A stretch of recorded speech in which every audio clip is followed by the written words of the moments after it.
उत्तर प्रदेश में नई शिक्षक भर्ती का मामला धीरे धीरे ही सही लेकिन अब हाईलाइट होने लगा है। जैसा कि आप लोग जानते होंगे कि मामला माननीय कोर्ट पहुंच चुका है। इसके बाद अभ्यर्थी लगातार सरकार पर दबाव बनाने के लिए जमीनी स्तर पर भी संघर्ष कर रहे हैं। लगातार 7-8 दिन से अभ्यर्थी इको गार्डन पर धरना प्रदर्शन कर रहे थे। उसी के क्रम में आज दिनांक 31 मार्च 2023 को अभ्यर्थी माननीय बेसिक शिक्षा मंत्री जी के आवास का भी घेराव किए हैं नई शिक्षक भर्ती को लेकर के। इसको लेकर के कुछ मीडिया कवरेज की गई है जिसे आप अपने स्क्रीन पर देख पा रहे होंगे।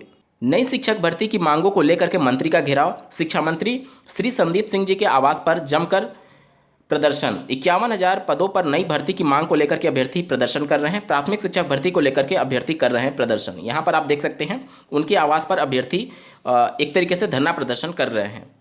जैसा कि आपको ज्ञात होगा कि जब नई शिक्षक भर्ती का विज्ञापन जारी करने से पहले टोटल कितने पद रिक्त हैं इसके बारे में आंकड़ा जुटाया जाता है और इसके कई चरण होते हैं।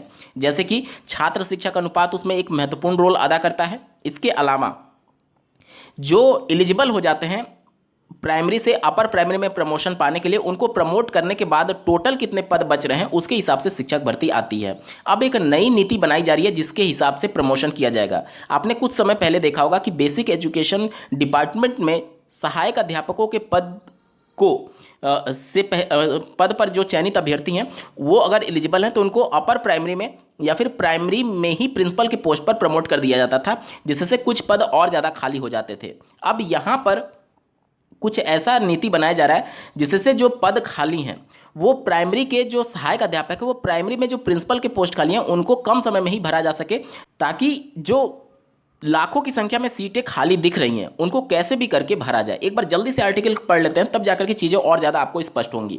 आप स्क्रीन पर देख पा रहे होंगे, प्राइमरी स्कूलों के शिक्षकों की पदोन्नति के लिए अब नए सिरे से नीति बनाई जाएगी। नई नीति में प्राइमरी स्कूलों में 3 साल में ही अध्यापकों की प्रोन्नति देने का प्रस्ताव है। पहले ये 5 साल था। 5 साल मिनिमम आपको प्राइमरी में सहायक अध्यापक के पद पर होना था, उसके बाद ही आप प्राइमरी के प्रिंसिपल या फिर अपर प्राइमरी के सहायक अध्यापक पद पर प्रोन्नत होने के लिए एलिजिबल होते थे। यहाँ पर मैं बता दूं कि अपर प्राइमरी यानी उच्च प्राथमिक स्तर का जो सहायक अध्यापक का पद होता है और प्राइमरी में जो प्रिंसिपल का पद होता है, दोनों समान रैंक का है। ये उस सहायक अध्यापक पर निर्भर करता है कि वो प्रिंसिपल का पोस्ट लेना चाहते हैं या फिर उच्च प्राथमिक विद्यालय में सहायक अध्यापक का पद लेना चाहते हैं। वो उनकी इच्छा पर डिपेंड करता था और विभाग उनके इच्छा के अनुसार उनको प्रोन्नत कर देता था। अब यहाँ पर जो 5 साल की एलिजिबिलिटी पहले थी उसको कम करते हुए 3 साल की एलिजिबिलिटी तय की गई है कि अगर मतलब अभी किया नहीं गया लेकिन इस पर विचार किया जा रहा है कि 3 साल कर दिया जाए, ताकि जो प्राइमरी का टीचर है उसे प्राइमरी के ही प्रिंसिपल पर प्रमोट कर दिया जाए, ताकि जो लाखों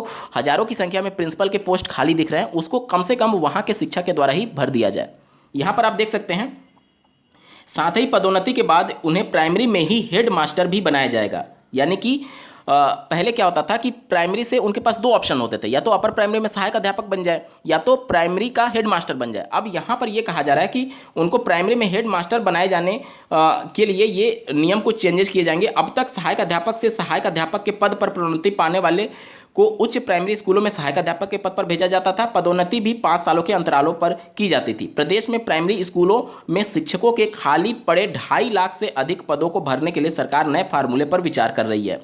तो जो 2.5 लाख का पद दिख रहा है उसमें प्रिंसिपल के भी पद खाली हैं और साथ ही साथ जो प्राइमरी टीचर्स होते हैं उनके भी पद खाली हैं। तो कम से कम प्रिंसिपल के पद को भरने के लिए जो 5 साल का पहले क्राइटेरिया था उसको घटा करके 3 साल करने पर विचार किया जा रहा है और अपर प्राइमरी में ना भेज करके प्राइमरी में ही प्रिंसिपल के पोस्ट को भरने पर कहीं ना कहीं विचार चल रहा है। इसके अलावा कई नीतियां पहले भी बदली जा चुकी हैं कि अगर एक ही परिसर में प्राइमरी और अपर प्राइमरी दोनों विद्यालय थे तो दोनों को मर्ज कर दिया गया, जिसकी वजह से कई शिक्षकों के पद स्वतः ही समाप्त हो गए। इसके अलावा एक और नियम में बदलाव किया गया था कि अगर मर्ज हो रहा है तो दोनों का प्रिंसिपल एक होगा। पहले के नियम के हिसाब से अगर एक ही परिसर में भले ही थे लेकिन दोनों का प्रिंसिपल अलग अलग होता था। अब जब दोनों का प्रिंसिपल एक कर दिया गया तो कम से कम एक पोस्ट तो खत्म हो गया ना, कि जो प्रिंसिपल पहले प्राइमरी में और अपर प्राइमरी में अलग अलग होना था वो अब एक ही होगा, जिससे एक पोस्ट खत्म हुआ।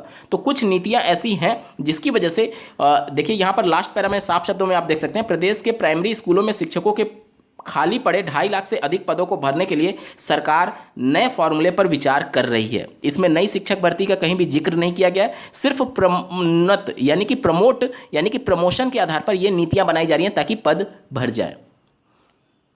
इस वीडियो को देखने के लिए आपका बहुत बहुत धन्यवाद। भगवान करे आपका दिन शुभ हो।